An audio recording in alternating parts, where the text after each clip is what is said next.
Hello friends, today I'm going to show you how I do my sourdough starter.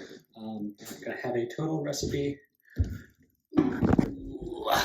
later on, but this is the process I use for taking my starter where it lives to get it ready to go to make some no-knead bread, which will be the next recipe. So happy little starter is living here in the fridge in a glass jar, nicely repurposed. And I found that works for me. It is a glass jar. You don't want to use metal. This does have a metal lid, so I'm just pretty mindful of keeping everything off of it. But we'll start right here in the glass, and this has come right out of the fridge. So I'm just going to pour off the nice sour smelling stuff and put it into a glass bowl. There is a chance you can have a reaction if you're using some different metals. So this has been what worked for me. This starter came from May the 15th, 18th. Started in 2015 when I was in the Yukon. Has a nice mix of yeasts from all over. And to feed this guy, I am just going to add water and flour at a 1-to-1 ratio. I found that I started off the starter with white flour and then gradually switched into whole wheat flour. So now I exclusively use whole wheat. Feel free to work with what works best for you. But anyways, 1-to-1 ratio. So I have pre-measured a cup of water and a cup of whole wheat flour. So there you can see. And maybe, yeah, that's what it looks like in the bowl right now. A lot more liquid on it, that's fine. That is where the magic is going to happen. And I'm just going to rinse out a little bit here, get the little dredges from the fridge home back in. A little bit losing is fine, that's all right. One thing that I want to do is, I know the recipe that I'll be making later calls for about a cup of sourdough starter, so I always want to have more than that I'm feeding, so there's a little bit extra left over, goes back in the fridge, or I start it up again, keep using it, keep cycling through with it.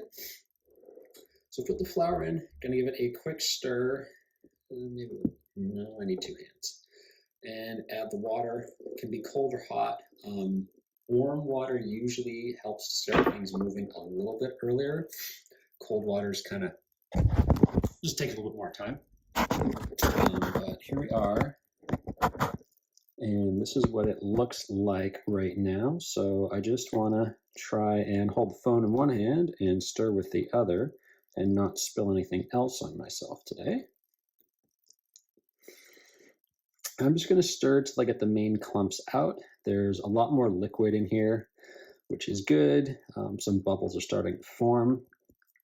But just getting the main clumps out. As the fermentation happens, the little clots and these little balls of flour that you see, those will all take care of themselves. So I'm not too concerned about it. Just really want to get things thoroughly mixed so the magic can start to happen.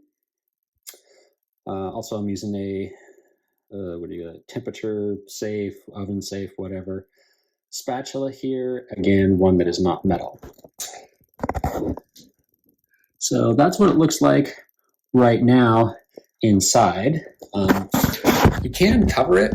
I sometimes do, sometimes don't. When we were baking a lot in previous jobs I had where I lived on site, I would be feeding this thing once a day, using it once or twice a day.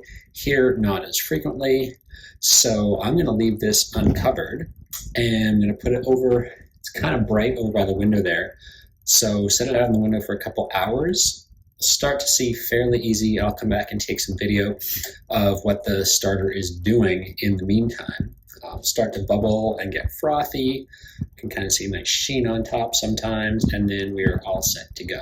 So again, quick recap, I pulled the starter out of the fridge, used 1 cup of flour, 1 cup of water, mix them together with the starter, that's feeding it, and then just gonna let it sit out. Anything above freezing or above the fridge temperature will let the yeast start reacting. The warmer that it is, the better it's gonna go. So just put this, get some insulation right over, get the greenhouse effect right over by the window. And in an hour or two, probably start bubbling. I'll probably give it 3 or 4 and then make the video on the no-knead bread because it's so easy and so simple and do it yourself, and we can all play with that. Cheers!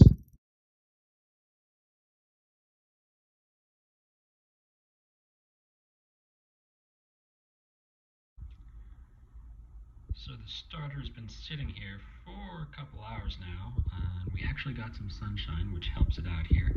You can see there's nice little bubbles all around here, which is great. And it smells sour too. This is ready to be used.